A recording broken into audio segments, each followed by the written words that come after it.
Jó szerencsét! Kedves vendégünk, szeretettel köszöntjük Várpalotán. Kérjük, sétáljon velünk, járjuk városunk utcáit, nézzük meg a régit, örüljünk együtt az újnak.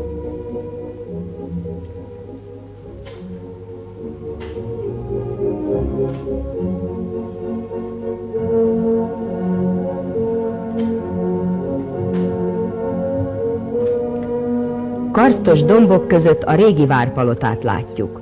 A felszabadulás előtt földszintes házak voltak jellemzők városunkra. Mindössze 4 emeletes háza volt. A lakosság száma a felszabadulás előtt 6000, ma meghaladja a 27 000-et.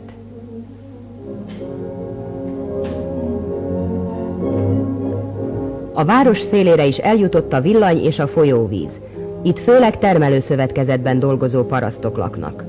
A felszabadulás előtt sok házban nem volt villany, és a lakosság 72%-a kútvizet használt.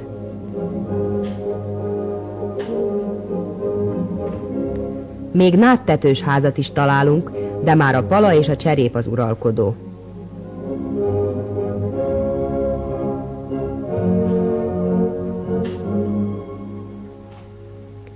Az ispotályt látjuk, az egykori egészségházat.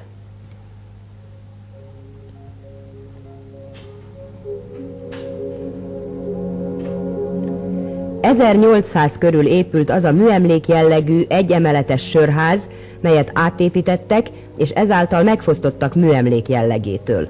A mögötte lévő hegybevájt pince sok embernek nyújtott menedéket a bombázások idején.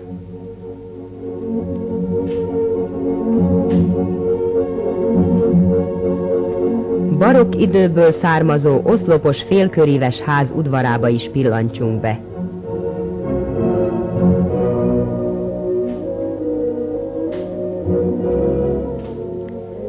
Végkocsma néven ismerjük ezt a klasszicista stílusú műemlékházat, melyet 1805-ben építettek. Az egész épületen a magyar klasszicista építészet nemes egyszerűsége, tiszta építészeti fogalmazása érezhető. A palotai hagyomány szerint itt írta Petőfi Szeged szeggel című versét.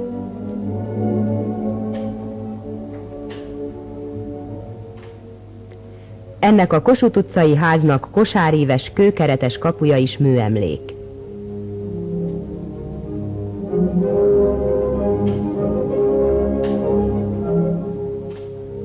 A 18. századból tekint ránk ez a régi barokk parasztház.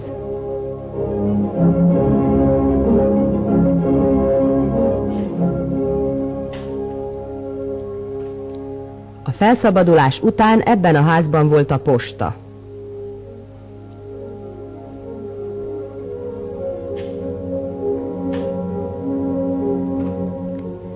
...1738-ban épült ez a szép barokk stílű kápolna. Kórusa alatt kripta látható 2 élővízű kúttal. A padok még eredeti, fából faragottak.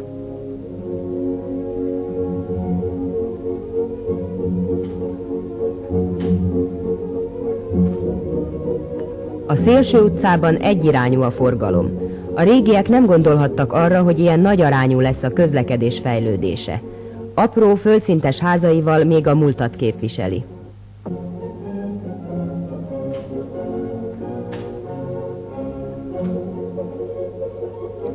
Megdöbbentően érdekes a Várpalotára érkező látogatónak, hogy egy alapjában véve modern és állandóan épülő környezetben egy ősi vár falai törik meg a városkép adta egységet.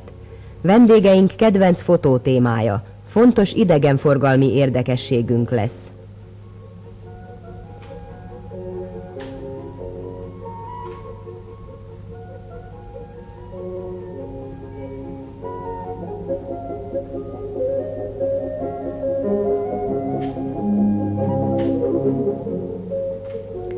Régi dicsőségről beszélnek a vár falai, palota hősi küzdelmeiről. A várat 1440-ben kezdte építeni Újlaki Miklós, palota földesura, Bosnyákország királya. Szélesen terpeszkedő öreg falai, magasba nyúló tornyai valamikor úgy uralkodtak a környező kis házak fölött, mint a völgybe tévedt óriás a törpék világában.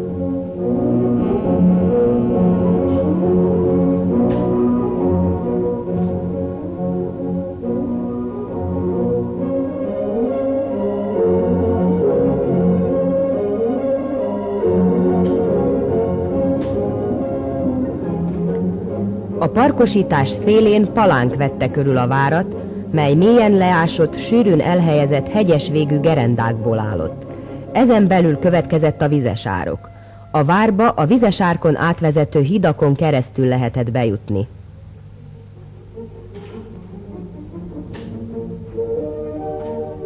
A várkastély alaprajza négyzetes volt. Körülfutó átlag 5 méter vastag, 12-13 méter magas falait 4 saroktorony erősítette. Nézzük meg a támpilléreket és a barokk ablakokat. A barokk ablakokat a 18. század első felében helyezték el, amikor a várat megfosztották erősség jellegétől és kastéllyá alakították át.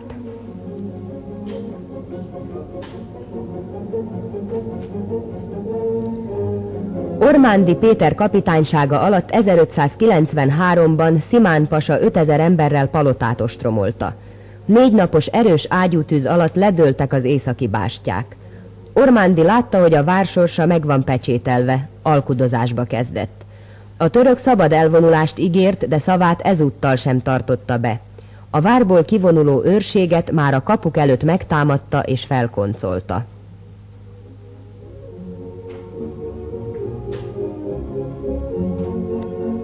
A régi után nézzük meg az újat. Nagyot változott az élet a felszabadulás óta. Az elmaradt, a múlt terhes örökségétől görnyedező község helyén város nőtt ki a földből. Kemény harcban született.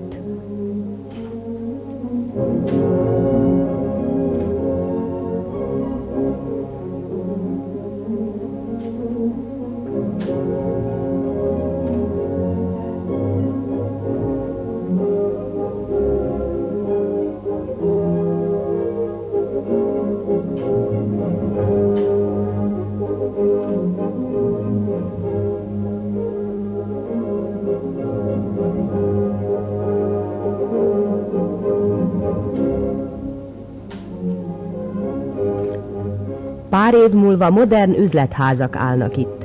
Építőgépek zakatolása váltja fel a fagylalt gépek zúgását.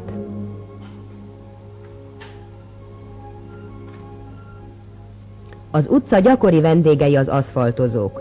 Kényelmünket szolgálják, városunkat korszerűsítik.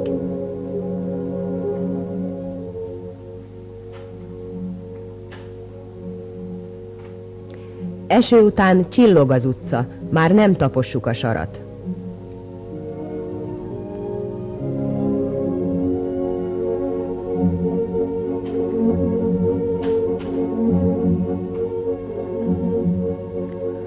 Zöld parkban, virágok között bányászszobor.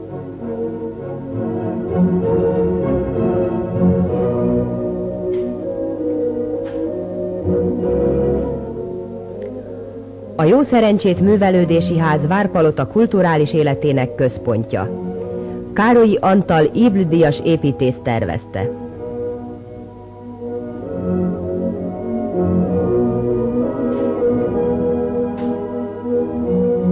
Megnyitásával új fejezet kezdődött városunk kulturális életében. Sokirányú rendezvényeivel, kiállításaival, könyvtárával és szakköreivel segíti a lakosság művelődését.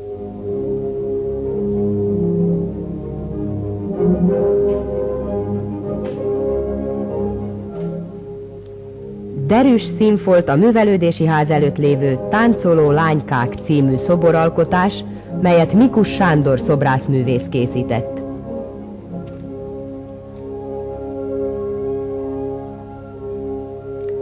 Új székházat kapott a Kisz is, mely az ifjúság művelődését és szórakozását biztosítja.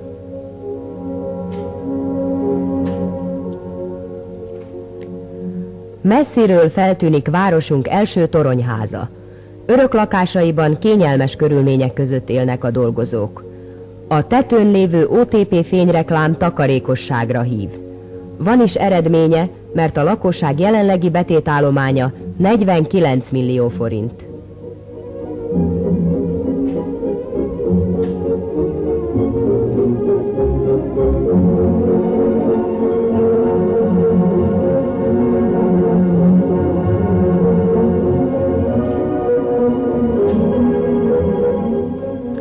Földszintjén üzletek vannak. Nézzünk be mi is az ízlésesen berendezett csemegébe, és vásároljunk útravalót a pusztapalotai kiránduláshoz.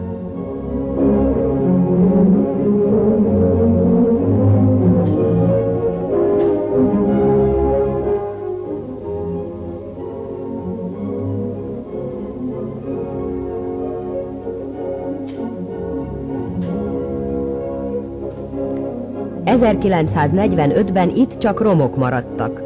Szinte hihetetlen, hogy mire képes a mi népünk.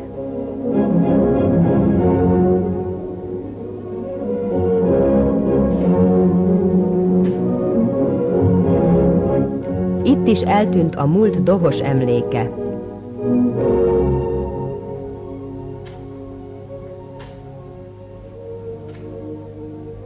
Hálásan gondolunk bányászainkra. Bronzba öntött szobruk köszönetünk kifejezői.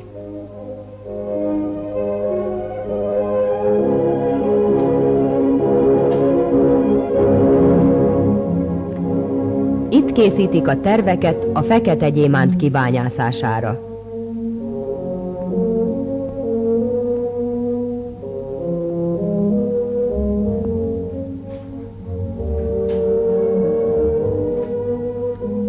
Innen indulunk a Várvölgy felé. A kék jelzés sok turistát kalauzol el Pusztapalotára.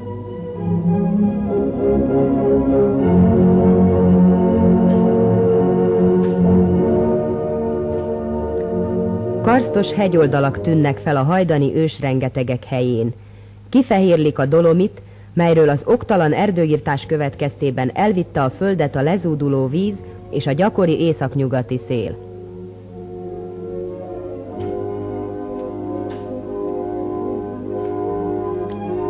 Nagyszerű látvány a völgy közepéből felmagasodó keskeny sziklabércen megmaradt várrom. A 14. században építette a Kont család. Elzárta vele a várpalotáról a Tési-fennsíkra vezető utat, amelyen a Bakony túlsó oldalára jártak át más út hiányában, mert akkor még mindenhol erdő borította a hegyoldalt. Tökéletes völgyzáró és vámszedő célzattal épülhetett, megakadályozta a földesúr szempontjából nem kívánatos elemeknek a Bakonyon való átkelést.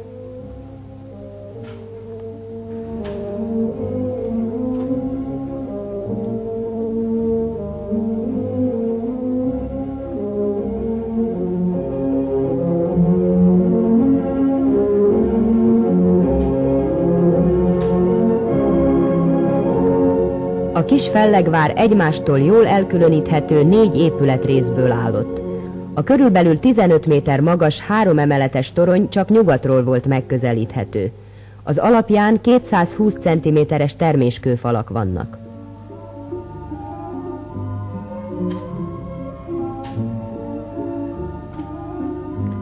Hazafelé jövet a Tési-dombon épült új városrészt láthatjuk.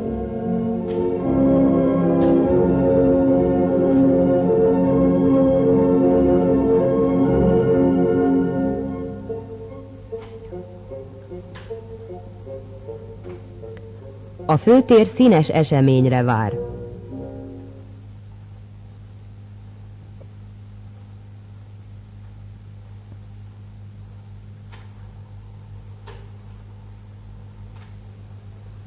Készülődik a zenekar, felhangzik az Internacionálé.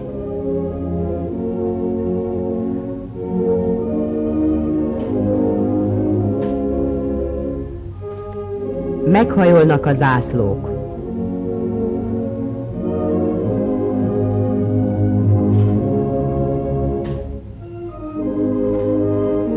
Elkezdődik az ünnepély.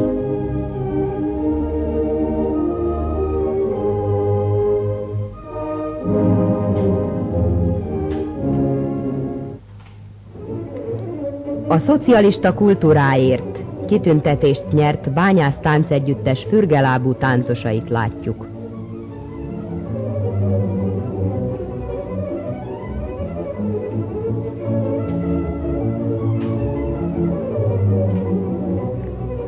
A táncegyüttes nyugat-németországi fesztiváli és belgiumi útjáról készültek felvételeink. Az együttes híre túljutott az országhatáron, Műsorát több szocialista országban, valamint Ausztriában, Nyugat-Németországban és Belgiumban is bemutatta nagy sikerrel.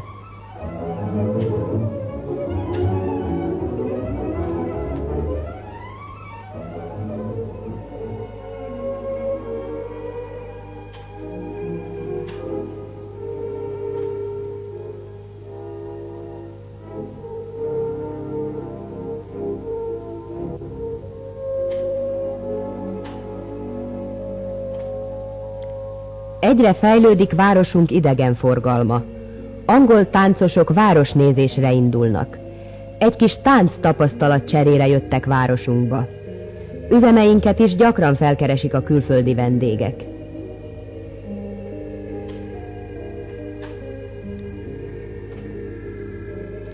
A palotai strandot látjuk. Induljunk tovább, még sok látnivaló van.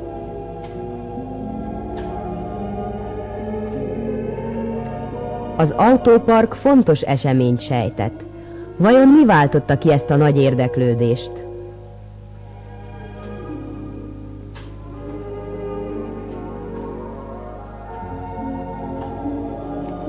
Az eseményre sok vendégünk is kíváncsi. A magyar válogatott tart pályaavató mérkőzést a palotai Bányásszal.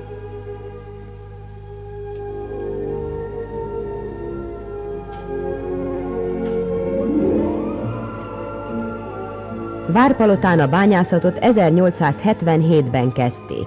Kezdetben az évi termelés 120 vagon, ma a napi termelés 700 vagon körül van. Sok-sok kilométer hosszan húzódnak a föld alatt az alagutak, amelyen a lignit bányászaink munkája nyomán a felszínre kerül.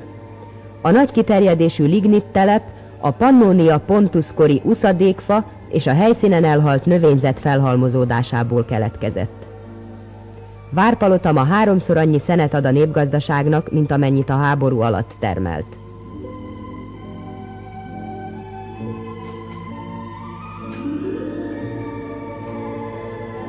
Autóbuszjáratok kötik össze a kerületeket. Utazzunk mi is!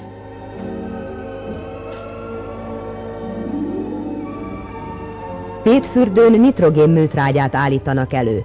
Minősége világhírű. A most végrehajtott rekonstrukció a termelést megháromszorozza.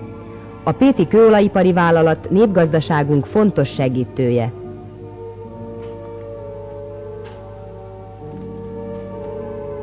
A Szabadsághíd kicsinyített mását a második kerületiek társadalmi munkában építették.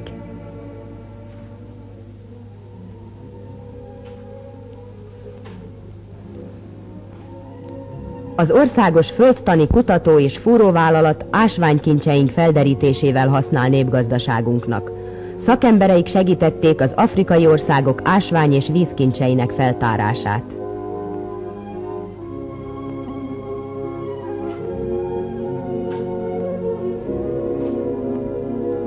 Az erőmű 104 méter magas kéményei messzire ellátszanak.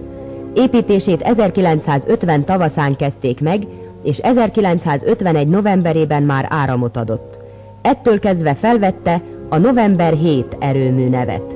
Iparosodásunknak, alkotó munkánk lendületének fényes bizonyítéka.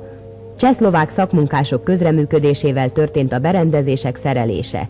Ragyogó példája a munkásosztály nemzetközi szolidaritásának.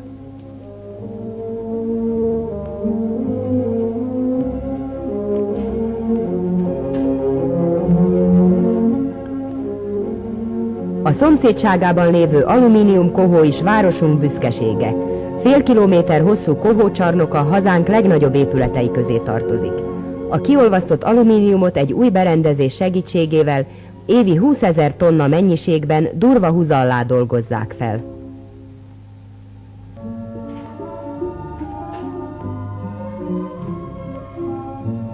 A készenléti telep hűs parkjában szívesen pihennek a dolgozók.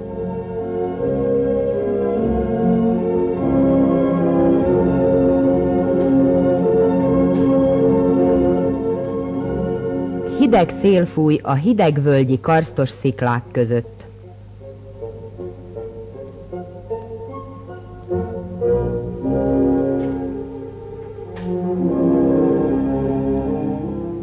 Városunk területén 6 nagyüzem működik. A dolgozók zöme az első kerületben lakik. Az üzemek össztermelési értéke 4 milliárd forint. Ebből exportra 640 millió forint értékű termék kerül.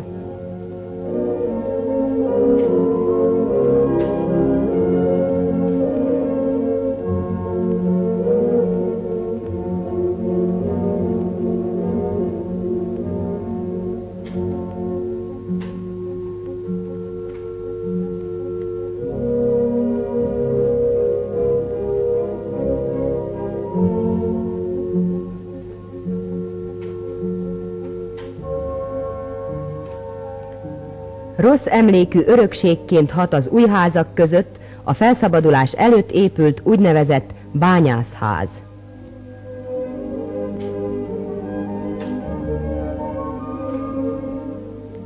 A Tési dombon új városrész épül.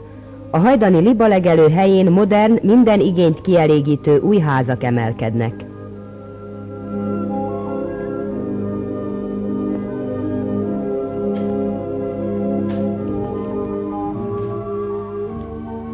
A Túri György téren épült iskola beleilleszkedik a vár stílusába. Bejáratánál most nincs gyermeksereg. Pihen az iskola. A város több mint 4500 tanulója és 216 pedagógusa élvezi a szünetet.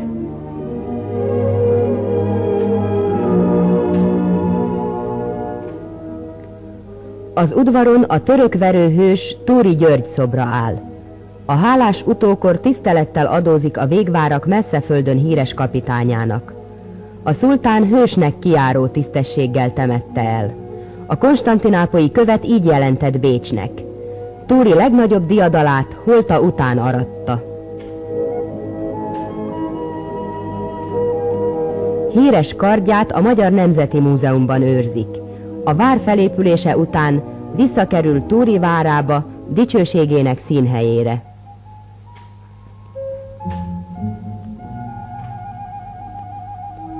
Városunk szép gimnáziumot kapott, ahol korszerű viszonyok között tanulnak középiskolásaink.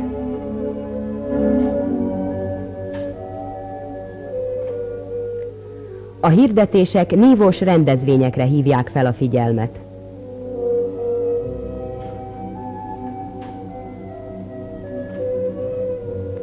A városi könyvtár nem csak könyvekkel, hanem író-olvasó találkozóval is igyekszik az irodalmat megszerettetni.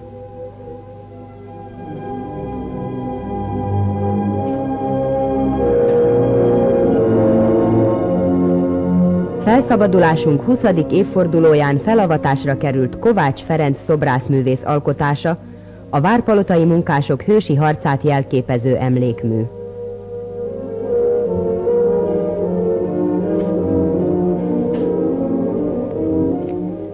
Még élénk az utca, de az alkony közeledik.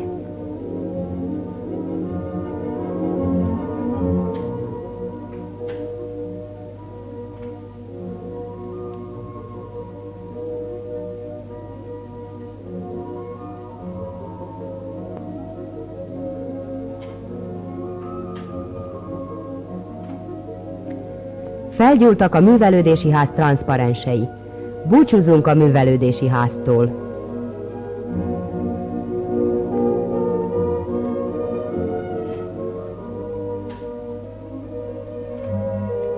Az 5 emeletes fényei is ránk köszöntenek.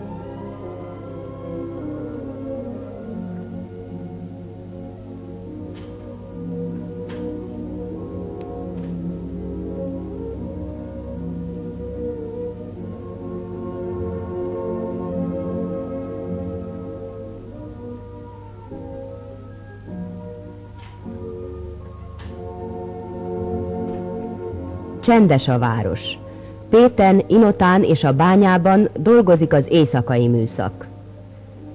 Kedves vendégünk, sétáljunk a kivilágított várpalotai utcákon. Sokat kellene még elmélnem. El kellene mondanom, hogy városunk a háborúban 70%-os kárt szenvedett.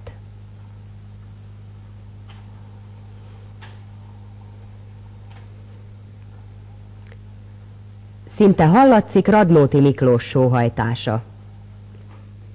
A A világ új háborúba fordult. Éhes felhő fajja föl egén az enyhe kéket, s ahogy borul, úgy félve átkarol és zokog fiatal feleséget.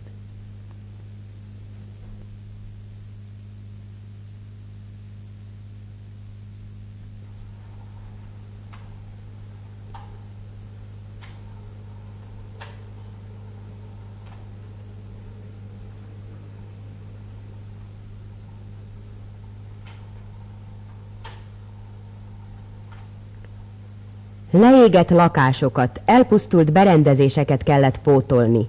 Sokunknak előről kellett kezdeni mindent.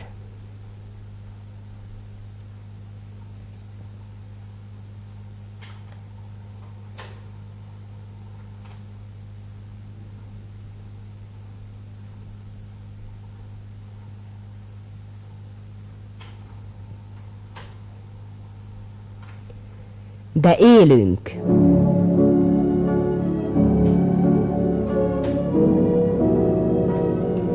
...1945. március 21-én éjjel a 9. szovjet gárdahadsereg 8 órai utcai harc után felszabadította városunkat. A harc során 88 hős szovjet katona vesztette életét.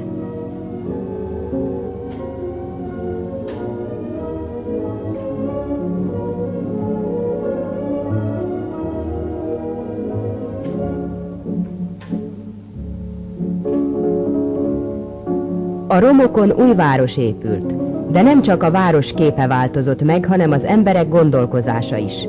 Évezredes szolgasors után népünk maga alakítja ki az új gazdasági és politikai rendnek megfelelő új társadalmat.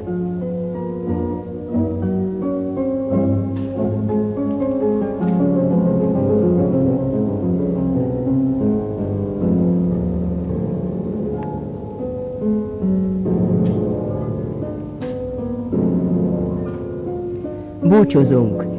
Kérjük, ne felejts el a mi várpalotánkat. Viszontlátásra, kedves barátunk! Viszontlátásra, jó szerencsét!